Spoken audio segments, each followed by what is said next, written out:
Bonjour à tous. Je vais traiter aujourd'hui la question de quelqu'un qui me demande en fait de donner des clés euh, pour vivre plus heureux, pour vivre plus dans le bonheur. Je vais commencer aujourd'hui par parler d'une chose au niveau de la dualité et puis je ferai d'autres directs dans les jours à venir où je donnerai d'autres clés. Elles sont nombreuses. Enfin, les clés sont plutôt en fait à voir comme quelque chose à comprendre et quelque chose à intégrer, qui, une fois qu'on l'a compris, va nous aider à vivre mieux. Et en fait, ces clés sont liées à la sagesse. Cette compréhension est la sagesse en fait. Et donc aujourd'hui, je voulais vous parler de la dualité. Alors, bon, le mot dualité n'est pas très important. Ce qu'il faut surtout, c'est bien comprendre ce que veut dire cette dualité et en quoi cela peut nous aider, en fait, dans la vie à vivre mieux.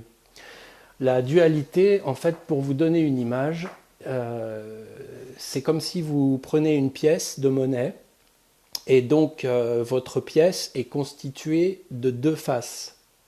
Votre pièce de monnaie a une face et l'autre face. Mais en fait, au niveau de l'ego, on considère la vie, la dualité de la vie, comme deux choses séparées. Or, si on regarde bien une pièce, elle est constituée de deux faces, mais finalement, ces deux faces sont inséparables, elles forment la pièce. D'accord ? Et donc, dans la vie, euh, toutes les choses qui arrivent, chaque chose comporte son contraire. Et donc, parce qu'il y a la nuit, il y a le jour, parce qu'il y a le jour, il y a la nuit. Mais vous ne pouvez pas avoir une séparation. L'un produit l'autre, l'autre produit l'un. Vous comprenez ? Ça va ensemble, ça fait un. Et donc, la vie est constituée de dualité. Et lorsqu'on pratique une voie spirituelle, on va détecter finalement ce qu'on appelle l'ego, la personnalité. Et en fait, cette personnalité amène la souffrance parce qu'elle accepte une face de la pièce et va désirer qu'il n'y ait pas l'autre, ou va avoir peur qu'il y ait l'autre, ou va se battre pour refuser l'autre ou enlever l'autre. Et donc cet ego, cette personnalité, au moment où il y a une face de la pièce qu'elle n'aime pas, elle va donc déployer des énergies pour que cette chose s'en aille. Or, c'est impossible pour plusieurs raisons, parce que en fait, cet ego est une image de soi et il n'a pas de capacité à supprimer ce qui est, et il ne peut pas. Vous pouvez changer votre attitude par rapport à ce qui est, donc vous pouvez apprendre à aimer un côté de la dualité que vous n'aimez pas, mais vous ne pouvez pas supprimer la nuit quand c'est la nuit et être dans le jour. Donc en fait, il y a un gros travail à faire à ce niveau. Et on peut très bien voir que dans le monde, la souffrance de l'être humain et la difficulté à vivre de l'être humain, c'est quand il y a dans sa vie des changements, des périodes où en fait il va vivre le côté de la pièce, si on peut dire, qu'il ne souhaitait pas qu'il arrive ou qu'il ne veut pas vivre. Et donc ça va beaucoup le tourmenter. Vous pourriez bien sûr, comme exercice, vous habituer à détecter les contraires, la dualité, les deux côtés de la pièce. Donc par exemple, jour, nuit, joie, peine. Vous ne pourriez pas connaître la joie si vous ne connaissiez pas la peine, et vous ne pourriez pas connaître la peine s'il n'y avait pas la joie. Donc on voit bien que l'un est utile à l'autre et vice-versa. Alors que dans la personnalité, il est plutôt vu comme un mal qu'il y ait un côté, et on cherche à ne vivre que l'autre, et donc on voit bien que l'être humain n'a pas la sagesse ou la compréhension que l'un sans l'autre ne peut pas exister et qu'on ne pourrait pas connaître sans le contraire. Par exemple, la bonne santé, la mauvaise santé. Que vous ayez de la joie d'être en bonne santé, bien sûr, il vaut mieux être en bonne santé qu'en mauvaise santé. Mais quand vous êtes en mauvaise santé, c'est la mauvaise santé qui fait qu'existe la bonne santé, vous comprenez? Et donc, cette volonté, en fait, que l'autre côté n'existe pas, c'est comme si on veut nier ou que disparaisse un côté de la pièce qui, finalement, n'est pas possible, puisque la pièce a ses deux côtés, c'est la même pièce. Donc, la mauvaise santé et la bonne santé sont la même chose. Elles sont, entre elles, la capacité à faire dévoiler l'une et l'autre. Et actuellement, par exemple, il y a quelque chose d'important, par exemple au niveau de la sagesse, c'est que si quelqu'un est optimiste, alors optimiste ne veut pas dire que une personne va tout trouver bien et nier qu'il y ait des choses, on va dire, négatives ou désagréables, ou peu importe, même si effectivement, bon, en allant tout au bout de la voie spirituelle, c'est encore une autre façon de vivre ces choses. Mais en tout cas, ce qui est important de comprendre, c'est que, une fois de plus, avec votre pièce et les deux côtés, puisqu'il y a des hauts, il y a des bas. Et donc la vie, ça rejoint un peu le côté de la perfection dans l'imperfection. Et d'ailleurs, ça peut aussi beaucoup aider des personnes au niveau du jugement, du jugement sur soi et du perfectionnisme de l'ego, qui en fait ne voudrait connaître que le bien, que le haut, que le bon, que la bonne santé, que le parfait, que le vivant, et qui voudrait nier la mauvaise santé, le défaut, l'erreur, la mort, etc. Donc évidemment qu'un ego très perfectionniste avec des désirs comme ça, ou qui vont créer des peurs, ne peut pas être tranquille et vivre bien, puisqu'il va s'opposer à une partie de la vie qui, dans tous les cas, n'est pas qu'on ne peut pas ne pas affronter un jour ou l'autre. Donc, suivant la vie qu'on va avoir et les expériences qu'on va avoir, c'est pour ça qu'il est dit, par exemple, dans la pratique spirituelle et dans les livres de sagesse, que plus une personne aura vécu des expériences difficiles, plus elle les aura surmontées, plus elle les aura regardées en face et plus elle aura trouvé le courage de tout vivre tel que c'est, plus elle aura développé une force au sens de l'amour, c'est-à-dire d'acceptation et donc de clarté des choses, qu'une personne qui n'aura pas vécu ces expériences ne connaîtra pas ou n'aura pas développé forcément cette force. Et c'est vrai que lorsque vous accompagnez en fait des gens dans la spiritualité, vous découvrez que les gens qui en fait viennent à ce chemin-là sont en fait des personnes qui à un moment arrivent à des expériences de vie très difficiles, très compliquées et pour lesquelles en fait la personnalité n'arrive plus à tenir, à se faire des illusions. Il y a quelque chose en fait qui veut abandonner, qui veut lâcher pour aller vers un abandon, une acceptation de l'être en fait, de la vie. Et donc c'est à partir de ce moment, c'est ces personnes-là surtout qui ayant une vie avec des obstacles et ne réussissant plus à s'illusionner, à combattre, vont plutôt vouloir apprendre à s'abandonner à ce qui est.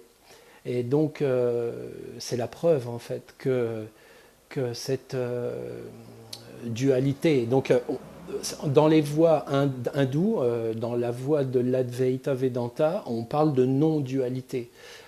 Beaucoup de gens ne comprennent pas vraiment ce qu'est ce terme ou cet enseignement, entre guillemets, non-duel. En fait, ça veut simplement dire d'aimer. C'est-à-dire que chaque personne que vous allez rencontrer, chaque expérience, en fait, vous allez le vivre dans vous. Vous ne vivez pas les choses ailleurs que dans vous. Et dans vous, en fait, tout ce que vous n'aimerez pas de cette dualité, c'est pour ça qu'on l'appelle non-dualité, c'est-à-dire c'est un amour total de la dualité finalement, un amour total de la pièce. La non-dualité serait toute la pièce. Donc l'amour n'étant pas totalement ouvert dans vous, les gens vont produire des choses qui vont vous agacer ou vous décevoir ou vous énerver, vous rendre triste, vous apporter de la peine. Les gens de ce qu'ils disent ou de ce qui leur arrive ou des expériences que vous faites avec eux ou seuls ou de votre expérience de solitude ou votre expérience devant la santé, la maladie, je ne sais pas, toutes ces choses qui en fait sont à l'intérieur de vous, que vous vivez par vous-même et que vous n'arrivez pas à aimer, c'est-à-dire un côté de la pièce que vous ne voulez pas. Donc en fait la pratique de la non-dualité, c'est le fait d'aller aimer toutes ces choses que vous vivez à travers vous. Et c'est, comme disait un grand sage qui s'appelait Rumi, qui était un soufiste, en fait, il expliquait que, on va dire, au niveau de la sagesse, un peu la bêtise finalement qu'on peut avoir chacun à s'attendre dans une journée à voir des choses et pas d'autres. C'est-à-dire qu'on va être chagriné ou surpris qu'il y ait des menteurs, qu'il y ait des malhonnêtes, qu'il y ait des gens envieux, etc. Or, tout existe dans le monde et donc il conseillait d'au contraire s'attendre à tout voir et à tout aimer, même les choses les plus incroyables, puisque en fait cela est existant.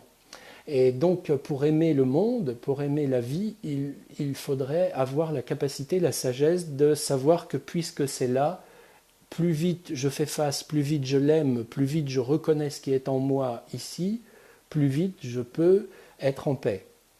Et bien sûr, c'est aussi, alors ça c'est peut-être quelque chose qu'il faudra revoir parce que c'est assez complexe, mais il y a quelqu'un qui s'appelait Osho qui a dit en fait la vie, ou ce que vous êtes est une toile blanche.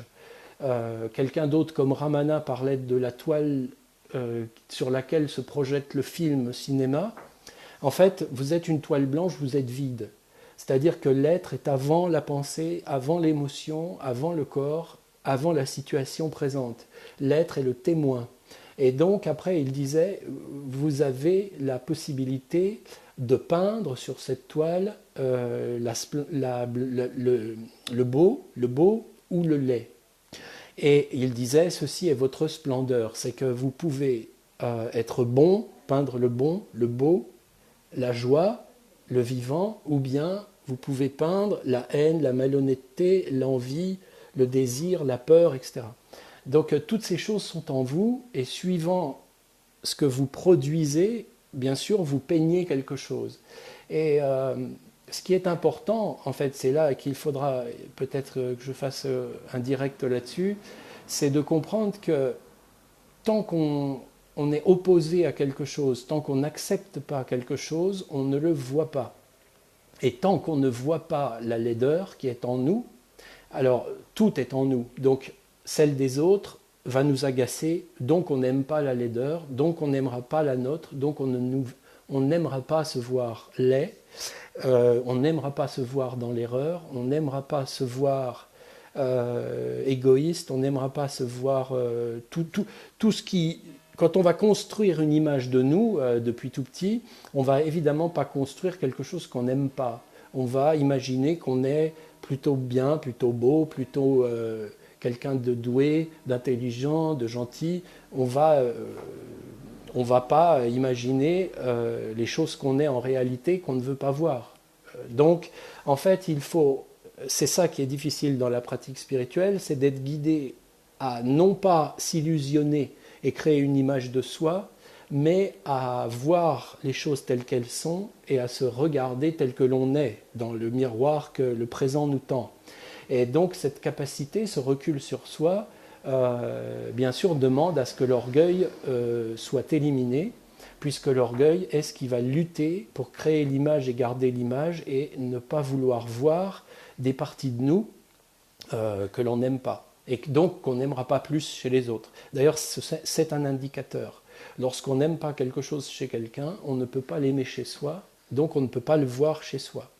Et donc, une fois qu'on a ouvert son œil à voir ces choses telles qu'elles sont, et qu'on est capable de voir la laideur en nous et la beauté en nous, alors maintenant, nous avons la possibilité de pouvoir choisir ce qu'on veut exprimer, ce qu'on veut être dans le présent.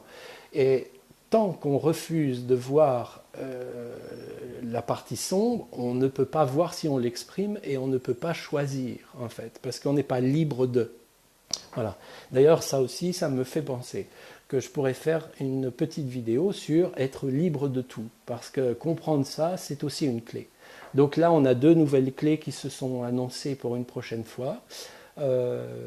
Alors, toutes ces choses, je veux rappeler que toutes ces choses sont des choses que quelqu'un va vous expliquer, que vous allez entendre comme un échange. Ensuite, le guide est là aussi pour montrer en l'étant par des actes qu'est-ce que l'amour de soi et des autres. Et puis après, en 3e point, il vous faut le pratiquer, c'est-à-dire qu'il vous faut exprimer vous-même ça. Voilà. Donc écoutez, c'est, je pense, bien pour aujourd'hui. Ces vidéos doivent rester assez courtes, c'est le but. Et je vous remercie en fait de votre présence. Je reviendrai, je pense, sans doute demain pour en faire une autre, sûrement à la même heure, 18h45 jeudi. Et puis je vous rappelle qu'il y a un atelier sur Skype de 20h à 21h30 vendredi soir, où vous pourrez poser des questions et faire un travail aussi en profondeur par vous-même. Tout le reste est à retrouver, de nombreuses choses sur le site des petits ateliers spirituels. Et puis je vous souhaite une bonne soirée et je vous dis à bientôt. Merci, au revoir.